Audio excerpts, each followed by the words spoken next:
Welcome to the Middle Tech Spotlight Series, where we highlight entrepreneurs, investors, and ecosystem supporters that are building our startup community. We've been interviewing founders consistently over the past 4 years, and we want to use this series to keep tabs on the companies being built here. Today, we're talking with Armando Diaz of Working with Saint. Working with Saint is a design agency that has helped multiple startups in this area nail their branding, including Simba, Vivid Charts, and New Frontier Outfitters. Before diving into this interview, we just want to get a quick word from our sponsors. Before highlighting our sponsors, we'd just like to state that the views and content shared on this platform do not necessarily reflect those of our show sponsors. Middle Tech is presented by KY Innovation, the Kentucky Cabinet for Economic Development's Office of Entrepreneurship.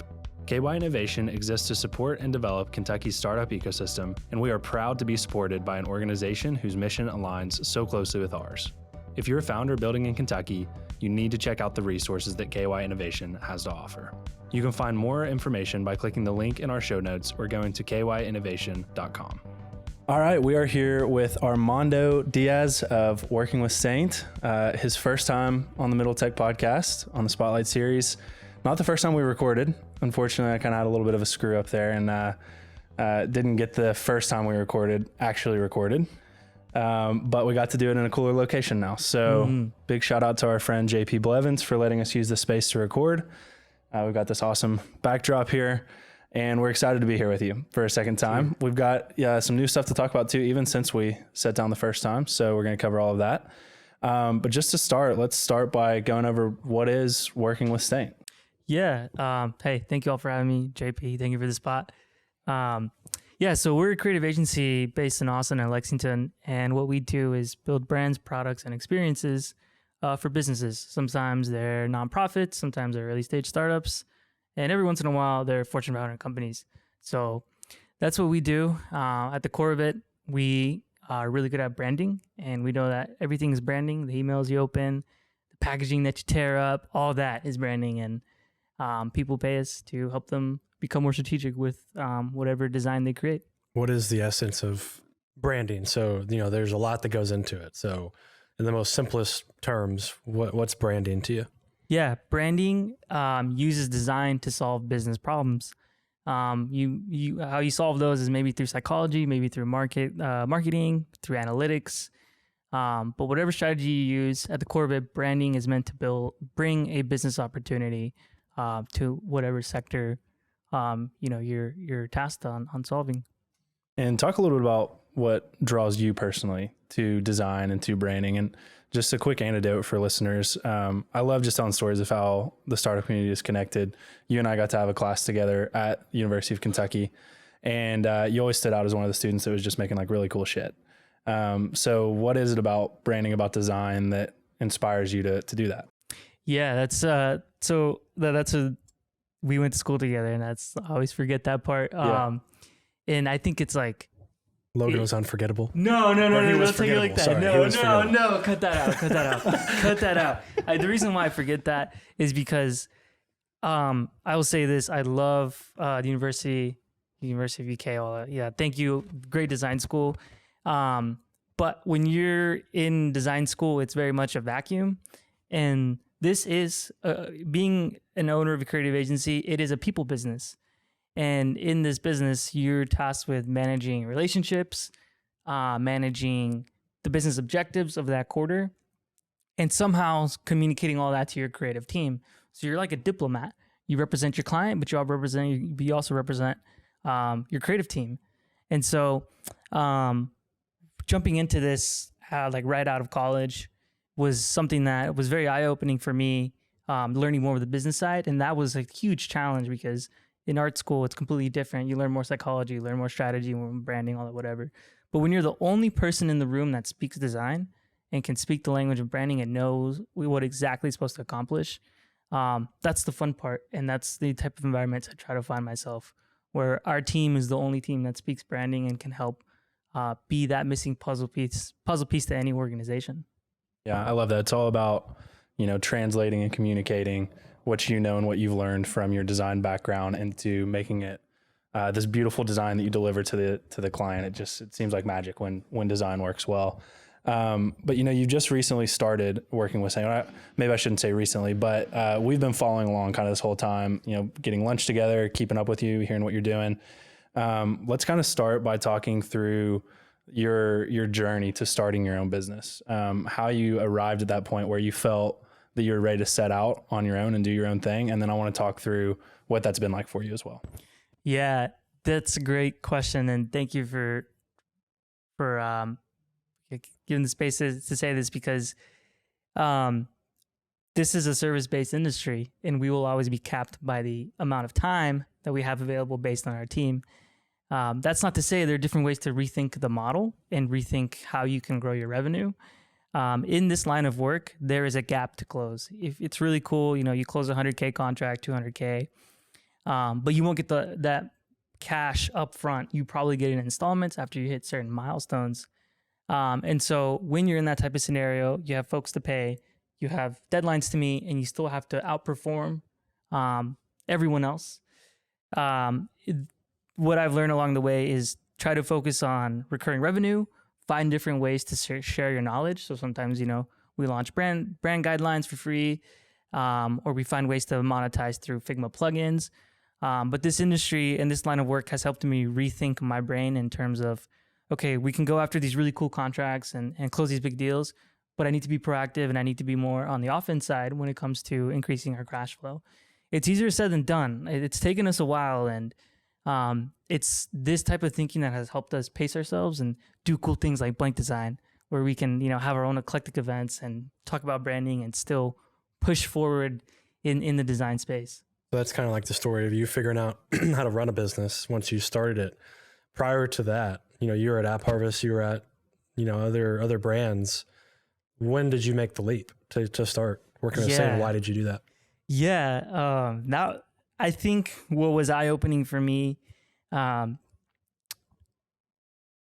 was always finding myself as the only person who spoke branding, who could do it and all that stuff. And so being in those environments and around people who don't know what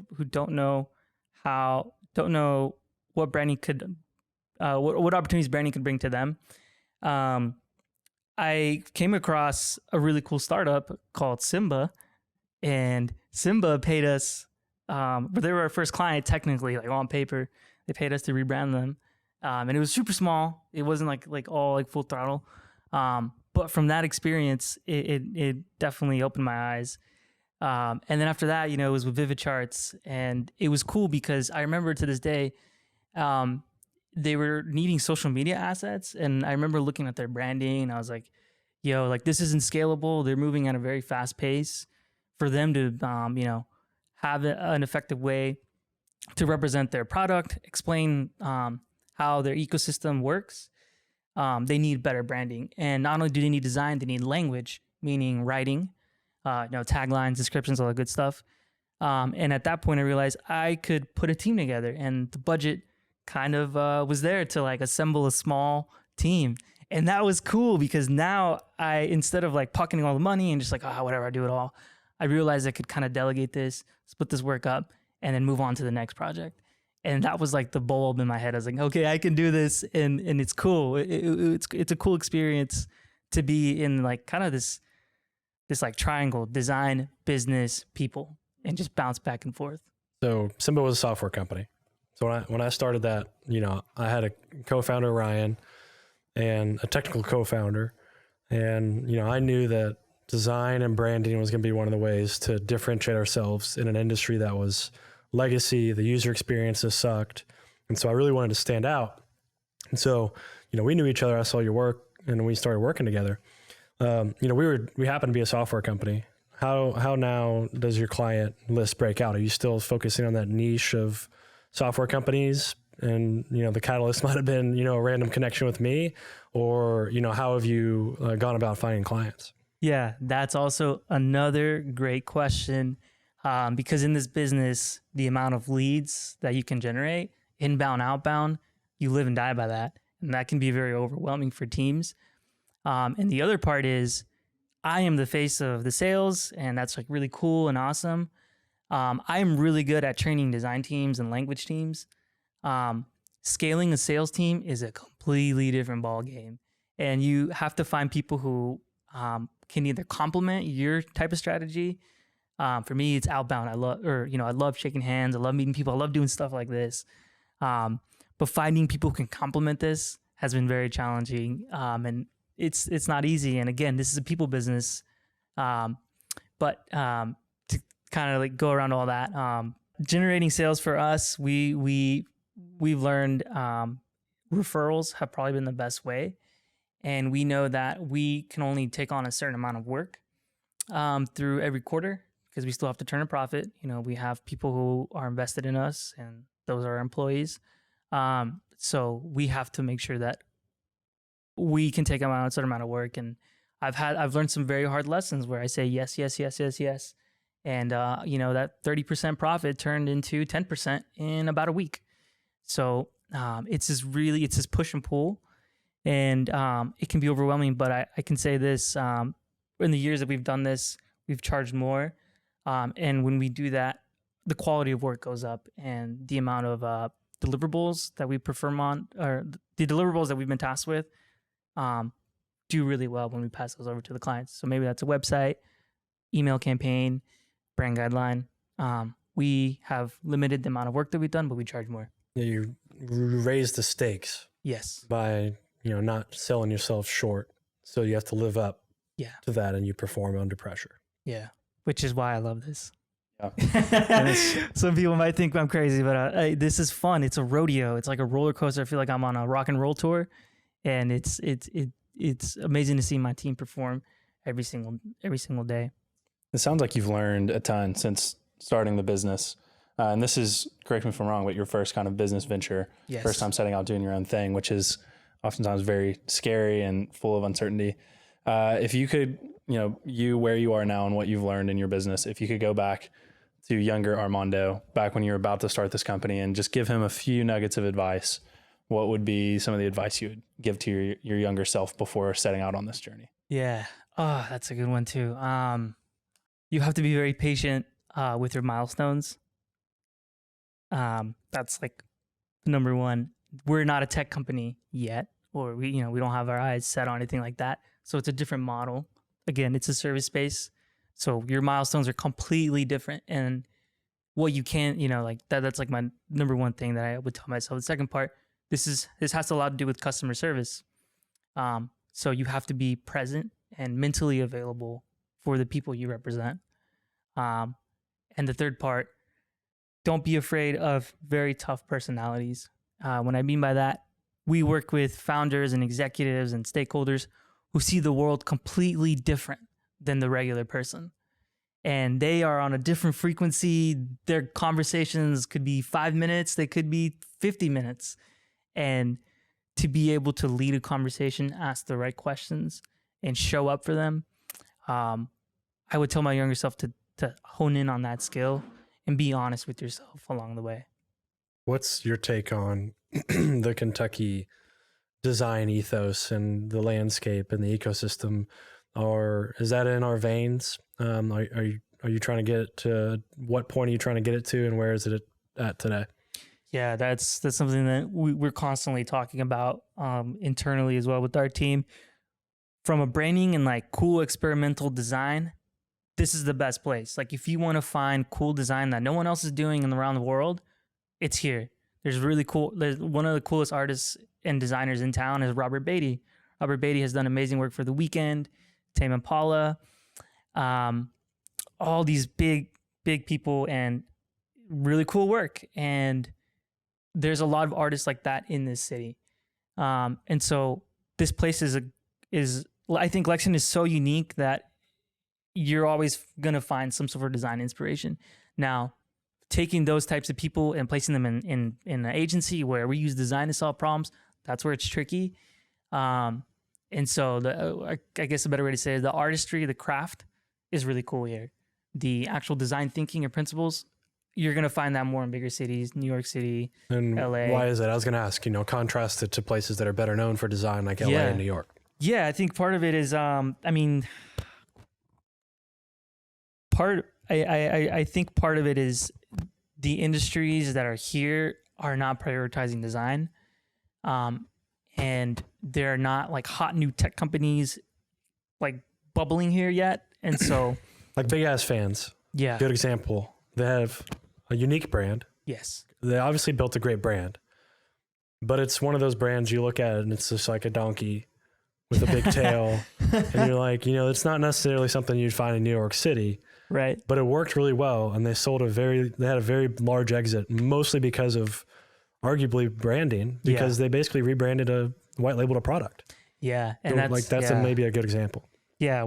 Big Ass Fans. The whole story behind that is very unique. And any young brand designer who wants to do a little bit of research, Big Ass Fans is a great case study to understand how they broke into this market of boring fans and reinterpreting that to sell it at a very high price, a commodity, and still having clients who are in the manufacturing space, like the bigger fans for factories. So great case study for anyone to study there for branding.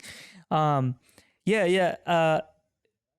think it's going to take time. Like, I think it's going to take time, and I think it's going to take a younger generation to kind of see that side of design thinking. I mean, where are the designers coming out of? You got University of Kentucky, U of L, like the best designers, you know, that are from here and in this region, you know, where are they being grown? Like, yeah, it's here in Lexington because, you know, we're based here and we're constantly looking for people, but second place of that would be Louisville. I mean, I think I want to see more businesses here in the manufacturing side take that Big Ass Fans approach because that's a cool industry to be part of. And a lot of agencies and young designers, and maybe even people who are watching this who want to do what we're doing, they want to go get the Nike contract. They want to go get the Adidas, the Chanel, the Gucci, whatever. And that's cool.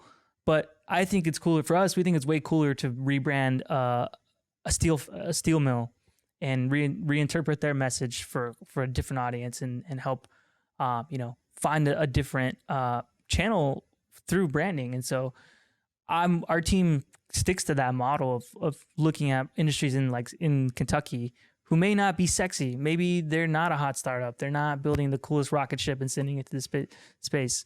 And we take those type of businesses just as serious as if, Nike were to knock on our door.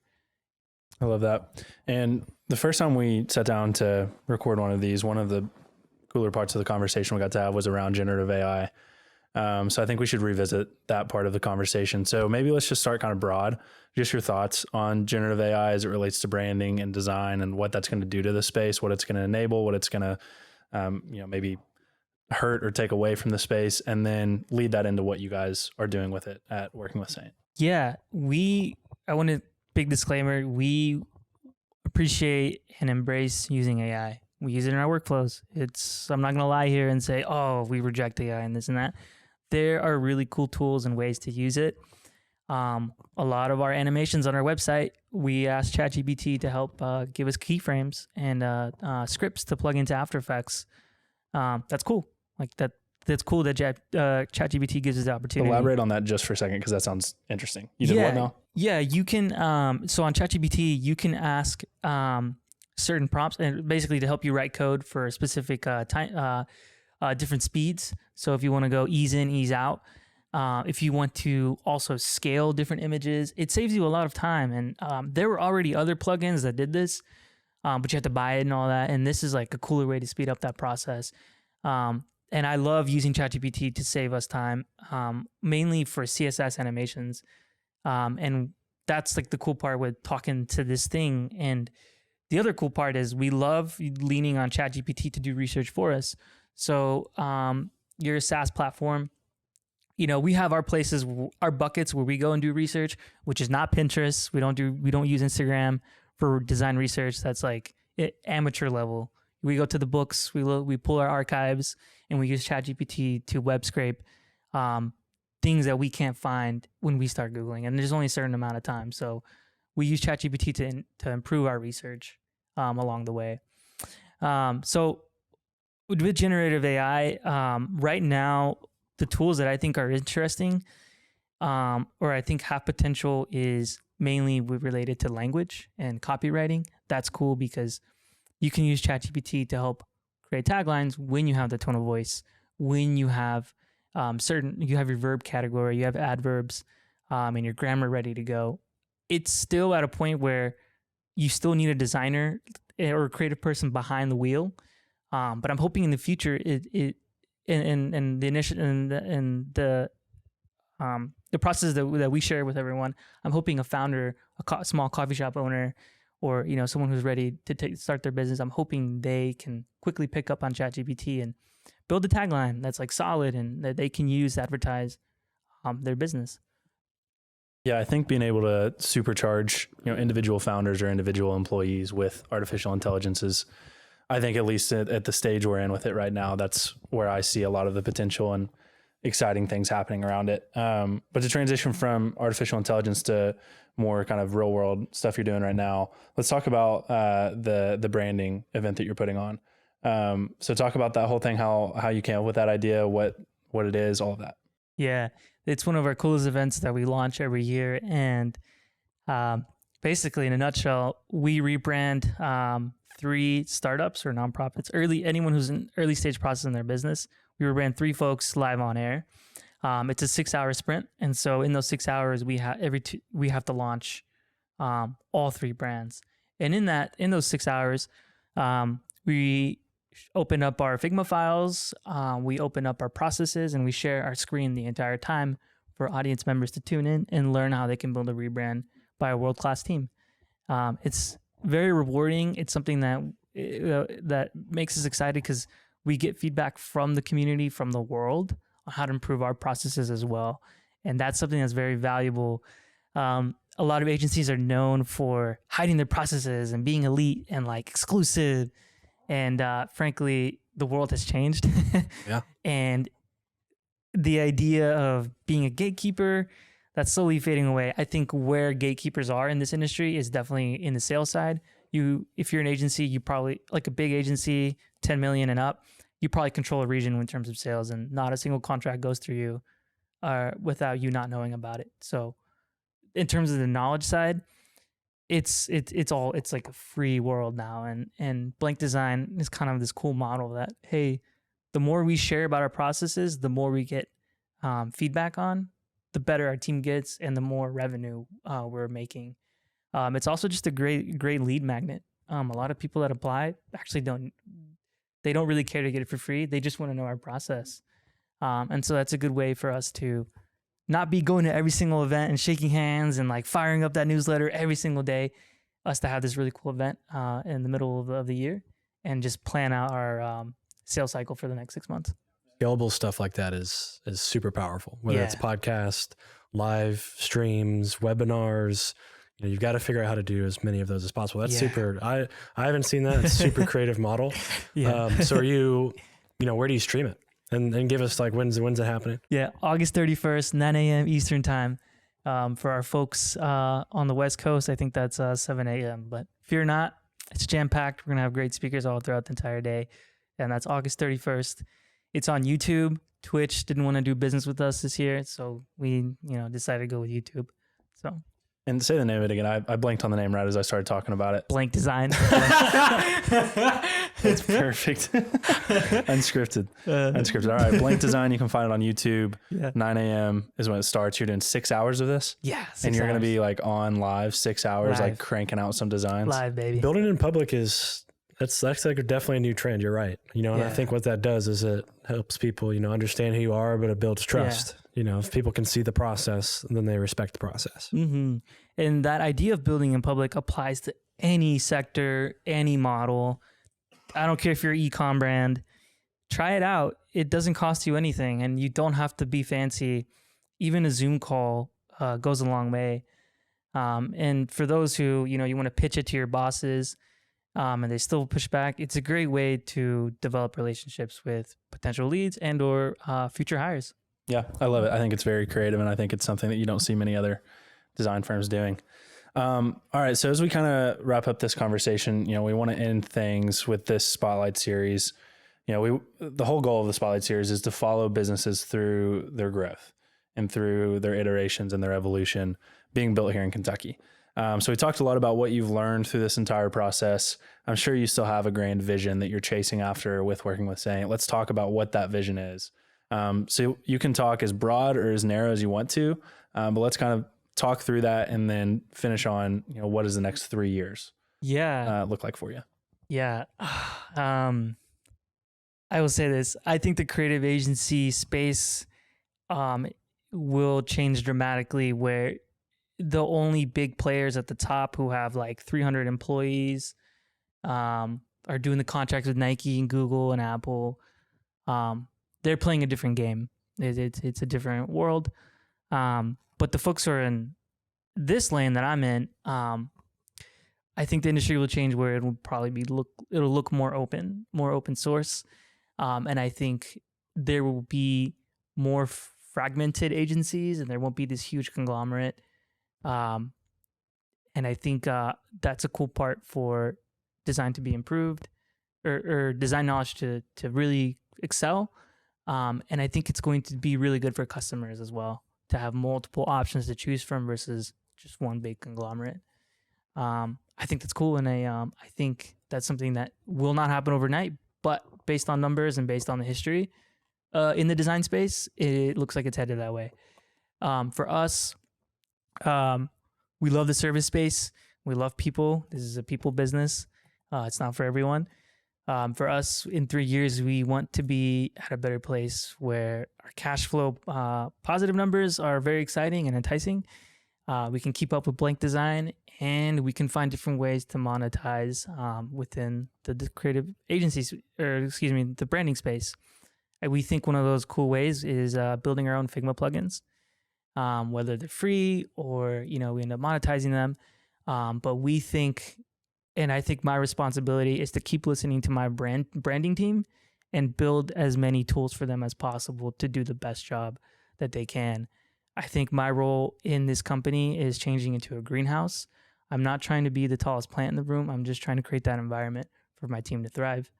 And I think any creative director out there who's listening to this, I think you're going to have to pick up a little bit of coding and build some plugins along the way and listen to your teams so you can become as efficient as possible. I love that. Well, as we end it here, we just want to make sure that everyone knows where they can find you if they need to know your website, your personal social channels, LinkedIn, any of those things that you want to plug here at the end. Tell us where we can find you and learn more about working with Saint. Sweet. Yeah, I'll make it very easy for everyone. Just type in on your browser, your phone, wws.design. That's all you got to do. wws.design. Yeah. Thank you. All right, Armando. Well, thanks so much for taking the time to do this for a second time. Thank you, Middle Tech. Really enjoyed it and excited to get this one out there. Woo!